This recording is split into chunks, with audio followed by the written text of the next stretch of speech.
Hi there, welcome to our first video podcast. This week I'm delighted to have on the show Will Critchlow. Will is CEO and founder of the agency Distilled. Will is one of the world's experts when it comes to search, and our conversation was so much broader. It was all around search and discoverability in a truly multi-channel world, in a world where consumers reach out to brands across multiple devices and across multiple platforms. So if you're at all interested in how you can grow your audience and engage with consumers wherever you are, this is a must-watch.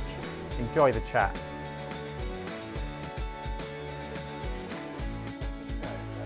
Yeah, brilliant.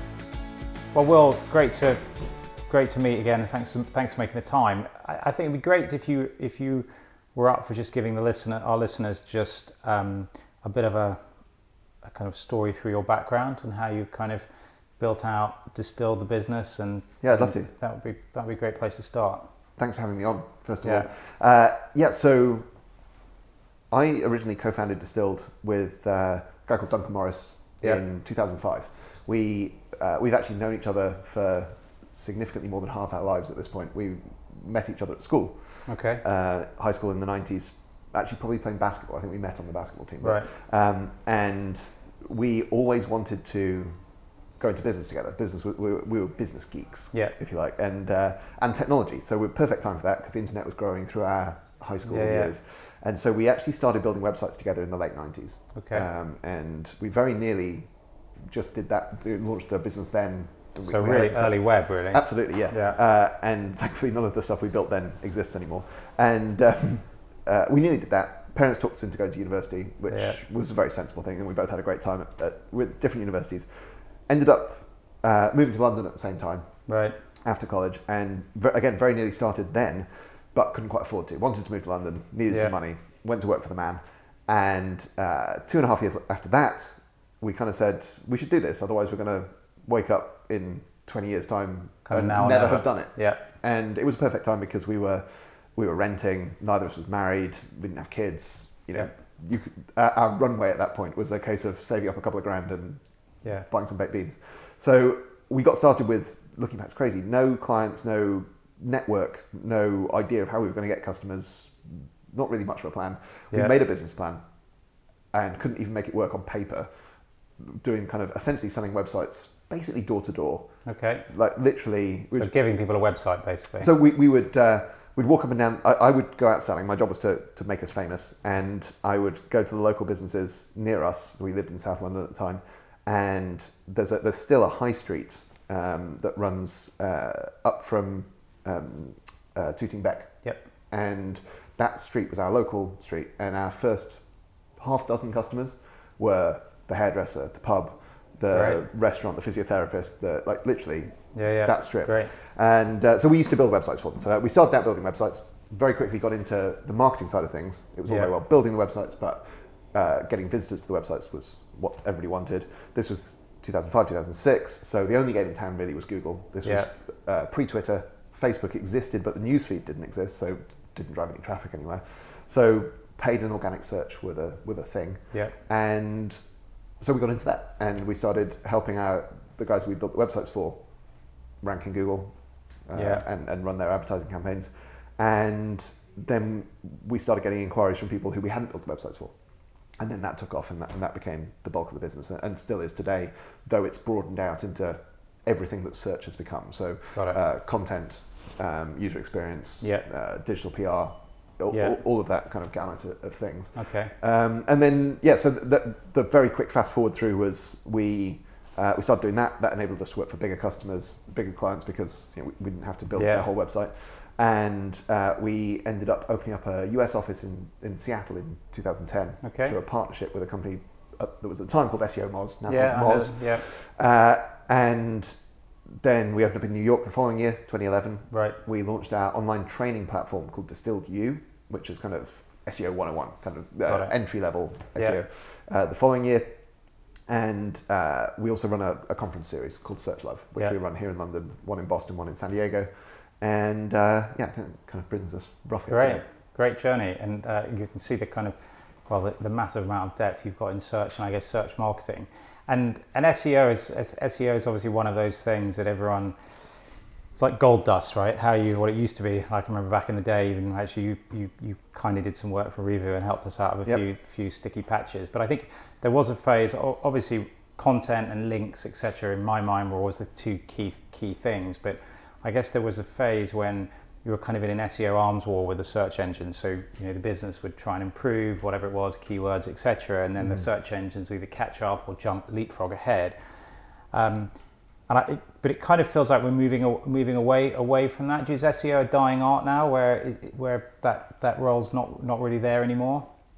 SEO should never have been a thing in the first place. Yeah. Okay. I mean, frankly, firstly, also, I don't like the acronym. I mean, it's an unfortunate one. We kind of got landed with it. And no one outside the tech world and actually would have any idea what it meant, right? Right. Yeah. I'm not sure my mum knows. For our listeners who are out there, it's search engine optimization. Basically, how you get your website higher up on the pages in Google. Right. And the optimization part is the bit that gets me, because that implies that it's an optimization job, whereas very often it's not. It's about creation of new things, or it's about promotion of existing things. And the idea that it is tweaks and optimizations is the thing that kind of bugs me. Anyway, it should never have existed in the first place. First of all, it should have, like, the technical side should have just always been web design and development, and the rest of it should probably have been eaten by PR. Right? PR companies should have owned that side. Yeah. But they weren't technical. They didn't have skills. Originally, the 90s PR wasn't well set up to do that. And so we kind of leapfrogged it. And I think we've always taken the approach. So we started out, the bit I kind of skipped in our life story is we were business nerds. I did say that part. We got into it very focused on the business benefit. So back in 2005, everybody was building Flash websites that were shiny and pretty but did nothing for the business. We built websites on our own CMS. This was before WordPress was any good. Yeah. So businesses could update their own content. They could, so the restaurant could add the menu, the hairdressers could update their prices, the physiotherapist could add the new. That was a really early content management system. It was, and we were doing that because of the business benefit, and we were always really focused on the business benefit. So our websites weren't necessarily the prettiest, but we were focusing on getting that business benefit, and that's carried through. That's unchanged through the entire life of our business. Yeah. So we've been trying to see the future in a sense, and trying to see what's coming down the pike from Google. Yeah. And tried to align the business, trying to build long-term business benefit. So rather than exploit those tricks that work for 6 months and then get a business exploded, what's going to help this business be around in 5 years, 10 years, 15 years? And we've been ahead of that game a few times. So back roughly around the time we were working with you guys originally was around the time of the first Panda update, which was the big kind of content low quality content focused update. We were working at the time with another kind of directory based site who had very low quality content, and we called it. We told their board, this is going to happen, this is coming, we don't know when, this is coming, you need to make these changes, and they did, and they preemptively avoided some of that, and we tried to navigate that. So we've always felt pretty aligned with Google. Google wants to show the best results, we want our clients to be the best results. Yeah.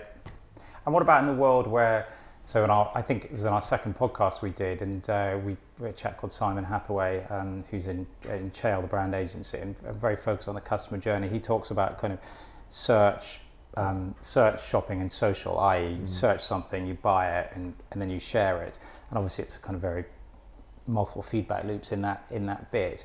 But how does the whole search piece fit within that from a kind of optimization point of view? And how do you think about the world now where that journey is so multi-channel, and then Facebook is 50% of the revenue or more now is coming, is it maybe even 75% coming from mobile, right? Yeah, and so absolutely. How do you deal with that? I think that's job security. The more things change, the more opportunity there is to try and improve stuff. We have a couple of frameworks that we use internally. One is one big underpinning one we call the balanced digital scorecard, which is spanning the platform, so the technical infrastructure, everything from the content management system to the website structure, the content that you're producing and putting on there, the audience, which is too often neglected. Who cares? Who's going to find you? How are they going to find you? Where are they going to find you? The conversion mechanism. So what do you want them to do? And it's not always buy something, right? Sometimes it's register or give your email address or sign up or whatever. Just follow, consume the content. And then the analytics. And it's in that analytics piece that a lot of the multi-touch and the understanding the customer journey comes into play. So we try and help our clients get balanced across that scorecard, because too many are just good at one thing and they're missing massive opportunity in one of the other areas. Yeah. And then specifically to the how do the customers think, we use a who, what, where, when, why framework. Yeah. Who's looking? What are they looking for? Where are they looking for it? When are they? And use that to build out that kind of customer journey kind of model. Yeah. So it's a kind of massive. It's effectively it's a consultancy project, isn't it? Driving we've always through. called our people consultants, yeah. and we've always said we're a consultancy. We do work on long-term retained, more agency-like contracts, but we try and solve the business problems. So I did a little stint in management consulting. We've tried to come from that kind of what's the strategy here? How does this fit together? Yeah, hence the balanced scorecard. Exactly. We can't resist the odd cliche. Yeah. The 2x2 comes in far too often when I'm Everybody explaining loves things. a good 2x2. I think so. Yeah, it's hard to overuse a 2x2, and so that all fits together kind of through that. And I think we also I like to think of search in the broadest sense. Yeah. So discovery, findability, not just Google, like typing up words into Google, but asking questions of your friends on Twitter, or how do you discover this stuff? How do you find what to read? How do you when so you're looking at all the social channels. You see a headline when you're commuting home, and you're curious about that news story. Which is your preferred news source? Where do you find that? Yeah. Do you get it from social? Do you get it from what we would think of as search? Is it news search? All of that stuff kind of comes into play. And do you think is the importance of search dropping out slowly out of that?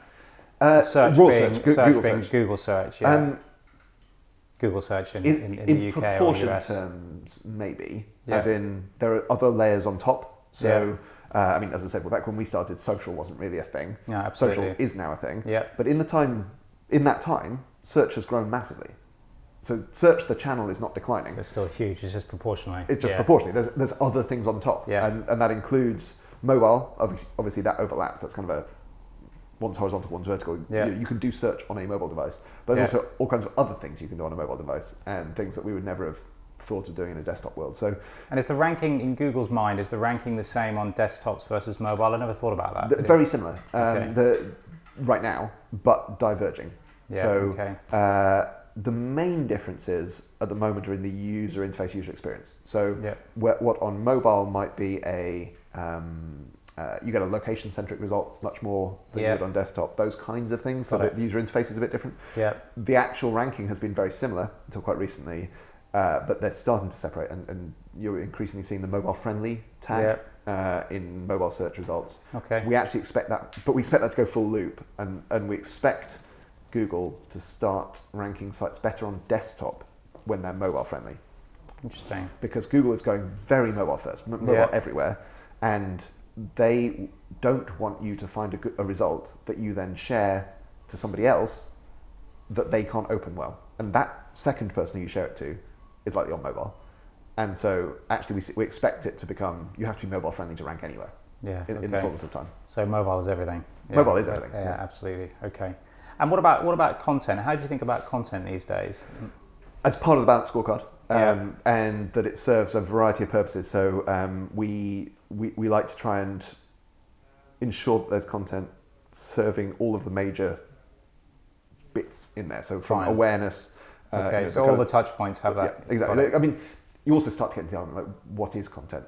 Especially on the web. What isn't content on the web? Absolutely. It's kind of an interest, a fundamental question of essentially every web page is content. So is it a useful distinction? The bit that's useful, I think, is we do think there's a place for brands as publisher for creating big content. Which is the bit that too often gets missed out. And that will be anything from hero content, blogs, etc. to and I guess what about user-generated content? Obviously, a bit dear to my heart. But in this space. It's that's one of those things that was a phrase we used to hear a lot more a few years ago. But it's interesting you say that, because it feels like it's coming back full circle. So I now, if you hear people talking about user-generated content, I think, well, that's a term from 5 years ago, but it seems to be it's all just cycles, isn't it? And it'll probably just get called something different anyway. But I think.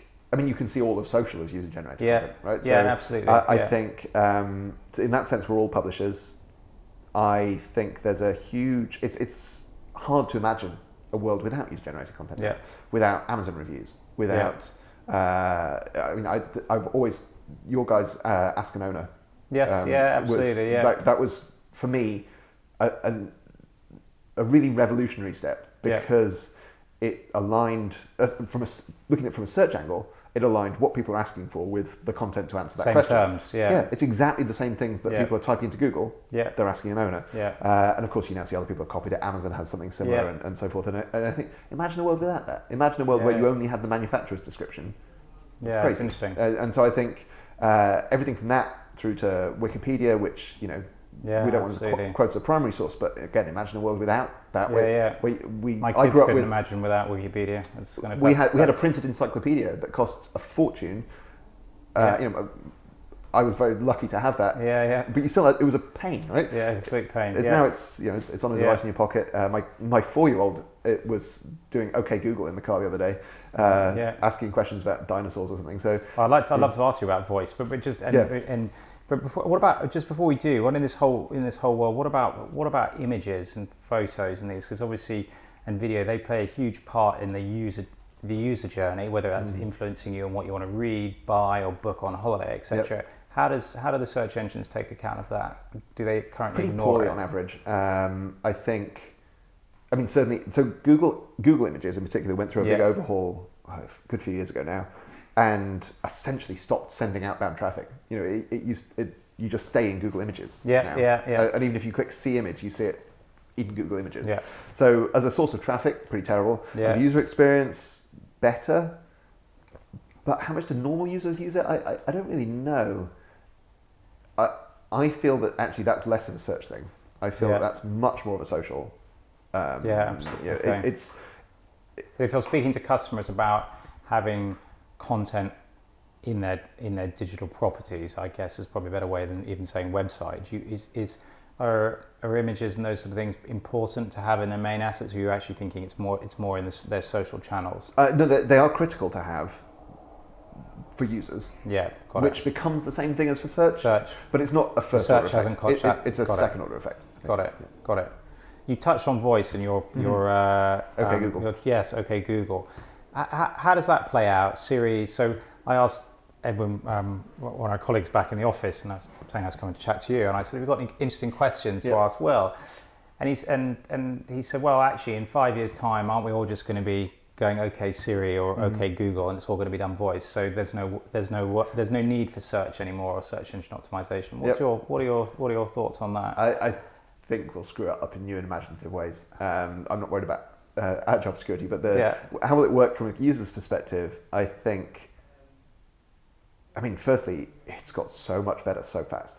Really fast. And I think this is machine learning on the tipping point. You can kind of see it. The difference between voice recognition at 85% good and at 95% good is massive. Stunning. So do you use it as part of your daily life now? Or? I do, but not for. I use desktop. I use typed search way more, even on my mobile. But I do use voice search mainly in either social settings. So if we're talking as a group and we want to know something, it feels way less antisocial to ask to speak rather than check out and start typing and whatever. Especially for those kind of pub quiz type questions. Not actually in the pub quiz, obviously, but those kind of like how tall was Muhammad Ali or whatever, that kind of question. Much better done with voice search. It's great with the kids. Because my kids are 4 and 6, so the 6-year-old can read, but is obviously way better integrating with that. However, I think there's a limit. I don't think text goes away. And I think that I read an interesting article the other day reckoning that text was a kind of evolutionary outcome. Not that we weren't designed to write or read, right? Quite clearly. But we created writing and reading as the perfect mechanism for humans to communicate. It's way higher density. You can skim it in a way that you can't with audio. Absolutely. You can index it better. Machines can read it better. You can also form your thoughts better. Most of us can write something more coherent than we can say in one go. Absolutely. And then give that advice. This conversation, notwithstanding, obviously. Write something down first, and then So if I give you a complex search query to do, it's actually quite hard to speak it. First take. And correcting yourself in voice is way harder than correcting yourself in written language. Consuming text is easier than consuming audio in many settings. I mean, there are some where that's not true if you're driving, for example, but in a lot of settings it's actually easier to consume text. So I don't think text goes away anytime soon. And so do you think that voice just becomes a sort of I don't know, a bit of a novelty really, because it's a little I bit. don't know. I think it is more than a novelty, especially as it gets really good. Yeah, and I guess it's when it gets really good, because I've tried it where a number of times where I say send someone a text message and I dictate it or whatever, and then I look what's there and I think I might as well just type it from start, and then I don't use it again for 6 months because I think, well, actually the experience has been so poor. For sure, I think. Yeah, and I've got my voice history is full of me doing the same query over and over and over again, trying to get the right answer. So, but I think it will get good, and I think it already is good in many situations. Yeah. And I don't think it's a novelty. I think there are times when it's the right answer, particularly on shared devices or in shared. So Amazon Echo and the upcoming Google, I forgot what they call it, Google Home thing. Yeah. Amazon Echo competitor. Yeah. Search as appliance rather than device, rather than website. But I think it's an incremental layer. So we've been giving talk. Well, I gave a talk recently, actually, talking about the next 1 trillion searches a year. So there were roughly 1 trillion desktop searches a year. Last year. Roughly. Yeah. The numbers are never public. Got it. Sure. Okay. To an order of magnitude, 1 trillion desktop searches a year. Yeah. That's flatlined, maybe slightly declining now, but roughly didn't get cannibalized by mobile. Mobile was incremental. Mobile was the second trillion searches a year on top of the desktop searches. I think that all of this other stuff, conversational search, voice search, passive search, search as appliance in the corner of the room, is another 1 trillion searches. And I don't think it cannibalizes the other stuff very much. It's all the things that you don't currently get round to searching or don't think of or can't formulate quite the right query to do. Yeah. But as the machines get better at answering that stuff, we will do those. Got it. And so it's backed up by some data. So Google did a study called the Daily Information Needs Study, where they had a bunch of volunteers answering a text message multiple times a day saying, what have you wanted to know recently? And then they followed that up with, did you find what you were looking for? And they found that about a third of all daily information needs were going unfulfilled because people either, it was inconvenient, they didn't have their device with them, they didn't know where to go looking, they didn't know how to formulate the query, etc., etc., etc. That's the 3rd trillion. Yeah. And so we will, just those little passing thoughts, I wonder X, but it's too faffy to go and find it. Yeah, and it will also cannibalize other behaviors. So like I might check train times in the morning. Yeah. I've stopped doing that. I'm on Southern trains. No point. There's not no point. In fact, just take the tube instead and avoid them. Yeah. And already now, Google Google now is pushing the queryless search. Yeah. If you do the same query every day, might as well just tell you the answer before you even search for it. Yeah. Also, complicated queries. Are the trains to London on time? You couldn't do that Google query right now. Oh, you can actually quite easily. Just no. Well, yes, in your case. But you're in a new place. Absolutely. All those kind of those are, I think, they're incremental. Got it. So. And how do you? And if you're a brand or you're I guess one of your clients even, and how do you start to position yourself well for things like voice query, etc., where it's an unknown? I guess everyone's experimenting probably with the machine learning and artificial intelligence, etc. So obviously you want to be. If someone says, I want a pizza or whatever. And there's 10 pizza places around us, then how does one of those pizza places make sure they're the chosen one? So I don't think it has very much to do with voice, is the first thing. Like whether you type that query or whether you speak it, whether you, in the long run, in the fullness of time, it doesn't matter if you say, what's the best pizza around here to your device, or you type in best pizza SE1, or there are a million ways you could do this, basically the same query, the same intent. So we're trying to move from keyword research to intent research. What are the things people want to do? And how do we align our services, software, website, app, whatever else, so that we are the best place to do that? And so we take the long view, essentially. And we think if we can align with that, we'll end up winning. There might be some short-term absolutely. hacks in the meantime. It's fascinating you say they're going from keyword to intent, because obviously, I don't know whether it still is now actually, but back in the day, keywords were everything, right? You'd be guessing doing the analytics to work out the key keywords, and then making sure you had the right density on your pages and in the right places.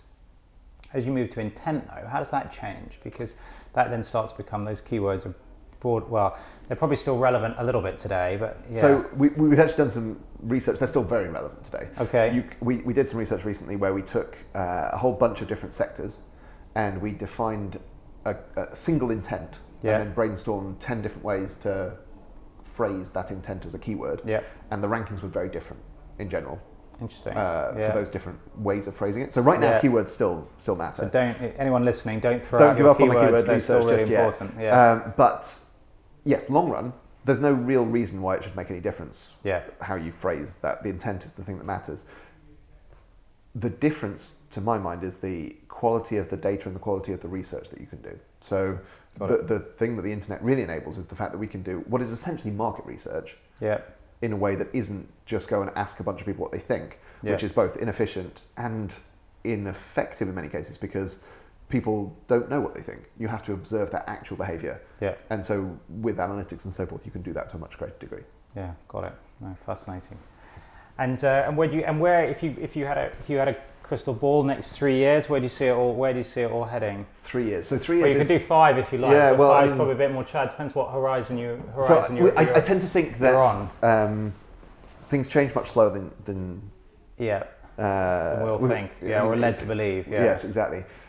Things will look radically different in some ways, but we'll still be using websites. We'll still be typing on keyboards. We'll still be reading from screens. Yeah. There'll be the beginnings of all kinds. I think we'll see some breakthroughs in VR and AR. Yeah. We'll see breakthroughs in Internet of Things. Not that I really know what that means. Yeah. I've never really quite understood what a thing is in that context, but essentially everything. Device, connected devices, everything being connected. Yeah. We'll be seeing breakthroughs in all of those spaces. Voice will be way better. Machine learning will be way better. But the manifestation of that will mainly just be these things work better. Search works better. The internet works better. The web works better. Rather than saying, oh, it's going to be some revolutionary world where we're kept in vats and plugged into. So it's just a constant level of improvement. You didn't mention chatbots in there, etc. The buzzword at the moment. Do you think they're going to be accurately second guessing our needs in conversations and things? And I think So, what do I think about chatbots? We talk a lot about intelligent personal assistants. Okay. So, not just a chat interface. Could be queryless search, could be push notifications, could be... it's all machine learning led stuff. Yeah. So, what do I think? I'm bullish on text interfaces, as I already said. Yeah. I think that's an efficient, effective way of communicating with people and robots.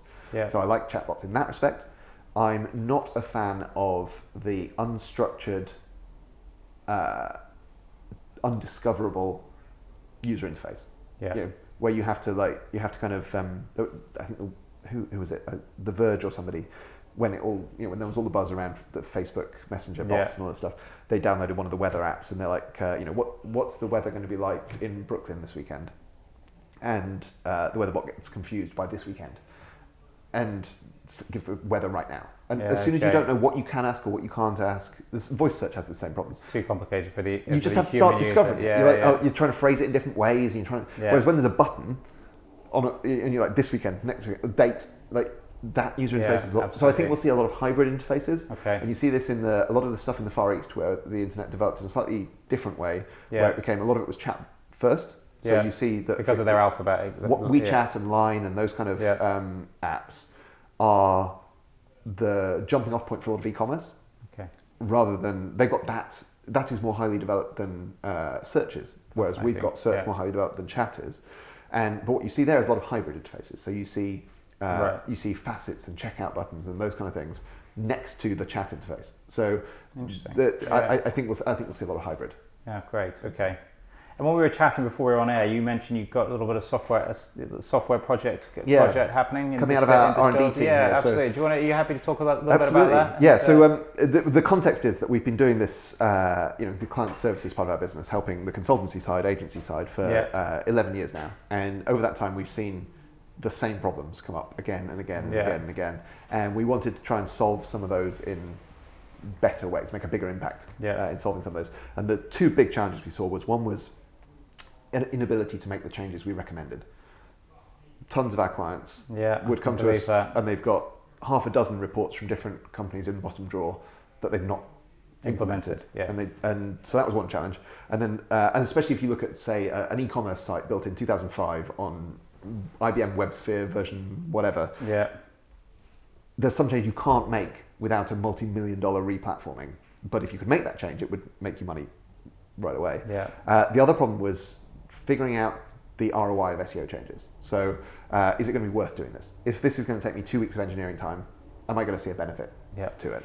And especially with Google getting more machine learning driven and all this kind of stuff, best practices aren't a good enough way of answering that. Just saying everybody says you should do this is not a suitable answer. So the solution we came up with was that we needed to be able to help our clients make these changes in a more agile way and split test them. So we built out a platform we call the Optimization Delivery Network, ODN, named because it functions in a similar way to a CDN, a content delivery network. Got it. So a CDN is the bit of software that means that if you visit the New York Times from London, you get served it really fast from a server in London. Yeah. And if you visit it from California, you get served it really fast from a server in California.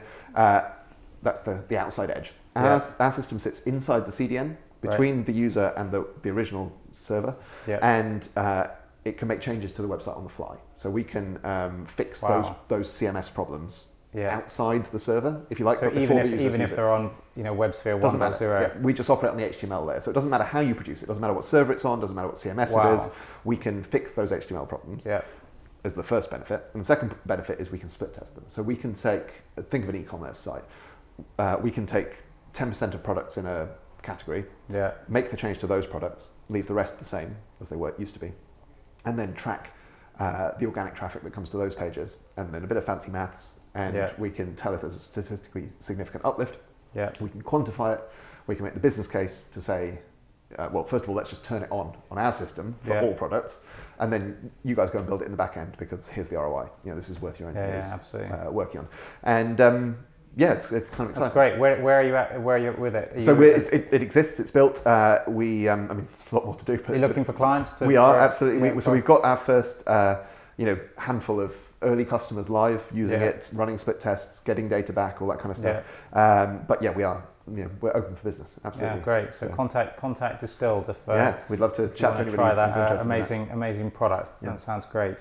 Will, just finally, who in the when you look out there, who in the world's doing this really well at the moment? Kind of, I guess from the conversation here, I've come into the conversation with one mindset and come out. It's almost marketing optimization, right? Is what you do. Who does it really well at the moment? So look at businesses out there. There's a couple of different ways of answering that. The inspiration for our platform was actually some of the work that we've seen coming out of Pinterest in particular. Pinterest have an engineering blog where they wrote. This was one of the first places where SEO split testing really broke into the consciousness. This is what happens when you give engineers a marketing challenge.